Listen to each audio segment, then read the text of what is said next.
রাশিয়ার উপস্থিতি থেকে স্বাগতম। আমি আলসাদুল ইসলাম স্যার আছি আপনাদের সাথে। তো আজকে শুক্রবার, জুমার দিন। গেছিলাম জুমার নামাজ পড়তে। নামাজ পড়ে বাজারে গেছিলাম মুরগির মাংস, গরুর মাংস কিনতে, হালাল গরুর মাংস কিনতে।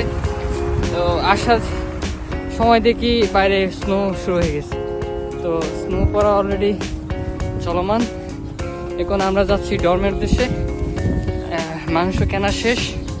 আমাদের সামনে আছে রাশেদ ভাই এবং নিচে মাহাদি ভাই আছে।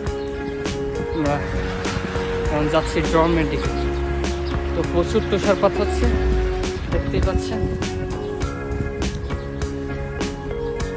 আসলে তুষার দেখতে যতটা সুন্দর ততটা ভয়াবহ, কারণ ঠান্ডায় আপনি 1 মিনিটও টিকতে পারবেন না। আপনি গ্লাভস ছাড়া যদি হাত বাইরে রাখেন তাহলে সর্বোচ্চ 5 মিনিট, এরপর আপনার হাত জমতে শুরু করবে, রক্ত চলাচল বন্ধ হয়ে যাবে।